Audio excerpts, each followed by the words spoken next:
साथियों, आज के वीडियो में हम लोग देखने वाले हैं कि किस तरीके से सिमुलतला आवासीय विद्यालय का form step by step fill किया जा सकता है।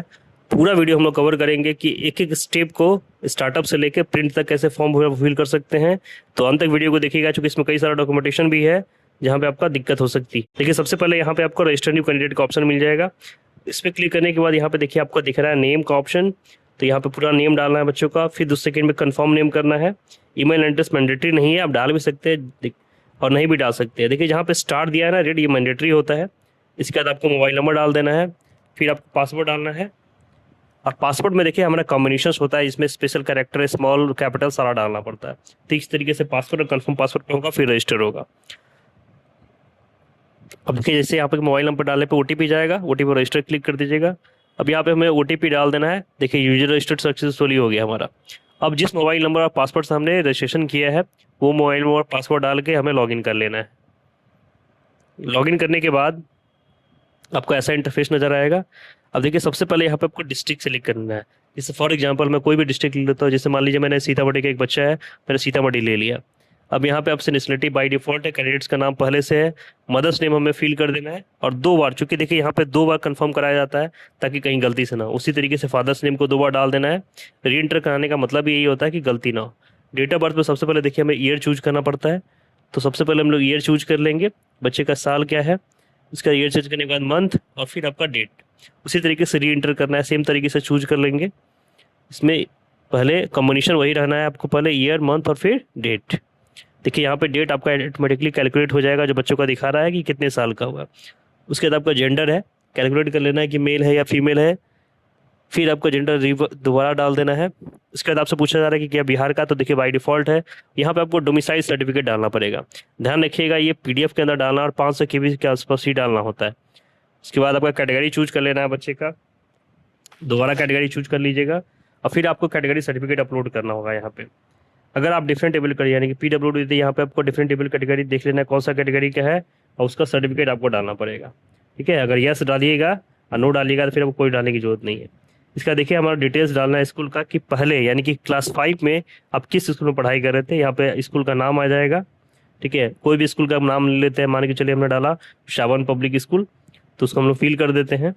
ठीक है, उसका स्कूल का एड्रेस है, और एड्रेस के साथ डालिएगा, नहीं भी डालिएगा चलेगा। फिर आपको एड्रेस ऑफ द स्कूल में एड्रेस डालना पड़ेगा, स्कूल का एड्रेस कहाँ का है। तो ये दोस्तिया में पड़ता है, तो मैंने दोस्तिया डाल दिया है। बच्चा क्लास 5 में बाई डिफॉल्ट है, उसका रोल नंबर इस स्कूल में क्या है वो डाल देना है यहाँ पे। ये सब मैंडेटरी है। अब देखिए, यहाँ पे एक हेडमास्टर का डिक्लेरेशन फॉर्म अपलोड करना है, ये बहुत मैंडेटरी होता है। यहाँ पे आप कहाँ मिलेगा, तो इसी के देखिए सेक्शन पे जो ऑफिशियल सिमुलतला का सेक्शन होगा, जहां से हमने स्टार्टअप किया था, उसी के फर्स्ट स्क्रीन में सबसे नीचे देखिए यहाँ पर डिक्लेरेशन फॉर्म लिखा हुआ है, फिल बाय स्कूल हेडमास्टर। जब इस पर आप क्लिक करेंगे तो आपको एक फॉर्मेट नजर आएगा। ठीक है, मैं इसको जूम करके दिखाता हूँ आपको। अब देखिए, यहाँ पे क्लियर लिखा गया है कि प्रधानाधार्य या प्रधानाचार्य के लिए है। ठीक है, यहाँ पे जो चूंकि 5वीं कक्षा के लिए फॉर्म है, तो ये 4थी कक्षा में उत्तीर्णता के पश्चात का है, आवेदक है। अब देखिए, यहाँ पे सबसे पहले क्या करना है, संप्रति आवेदक, आवेदक डैश इस विद्यालय, तो यहाँ पे क्या आ जाएगा, विद्यालय का नाम आ जाएगा। ठीक है, इसके बाद नाम होने के बाद इस विद्यालय के कौन सी कक्षा है, तो यहाँ 5वीं कक्षा के लिए, तो 5वीं कक्षा में है। जिसकी नामांकन संख्या है, तो नामांकन संख्या रजिस्टर के अकॉर्डिंग डाल देना है। यहाँ पे कोटि, तो यहाँ पे डाल देना है कि कौन सी, इसमें टिक आउट कर दीजिएगा। इसके बाद प्रवेश पंजीयन में इसकी जन्म तिथि अंकों में भी डालनी है, और यहाँ अंक में डाल दीजिएगा, और यहाँ पे शब्दों में डाल दीजिएगा। ठीक है, तो ये दोनों चीज डालना है।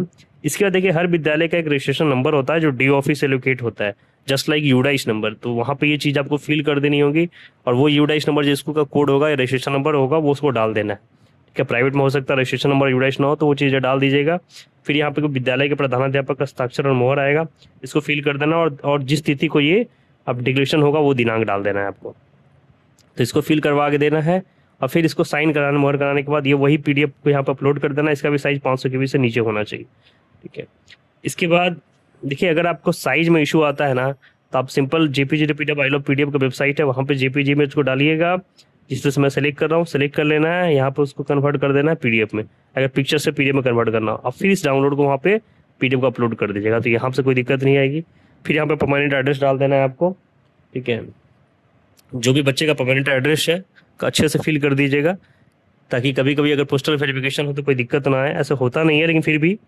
इसके बाद फिर आपको डिस्ट्रिक्ट और पिन कोड ये सब डाल देना है। ये सब डालने के बाद आपको देखिए आपका आधार नंबर भी डाल देना है।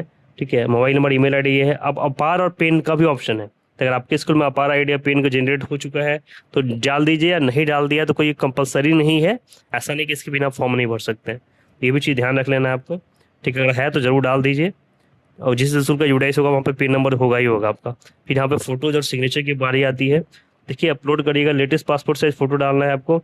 ध्यान रखिएगा फोटो 40 से 100 KB का होना चाहिए वाइट बैकग्राउंड के साथ। उसी तरह से सिग्नेचर भी 10 KB से 20 KB का होना चाहिए। अपलोड करने के बाद डिक्लेरेशन का टिक कर देना है, और यहाँ पे एक पेरेंट गार्जियन का सिग्नेचर डाल देना है वाइट बैकग्राउंड के साथ, जो 10 से 20 KB का है। और फिर सारा चीज़ को सेव कर देना है। रिव्यू आप देख सकते हैं एक बार पूरे बच्चे का। यहाँ पे कभी एक बार दोबारा डिटेल मैच कर लीजिए, कहीं कोई डिक्लेरेशन में गलती ना हो गई हो। अदरवाइज इसको सेव करके पे कर देना है हमें। अगर आपको दोबारा एडिट करना तो यहाँ एडिट करिए, नहीं तो पे चलिए।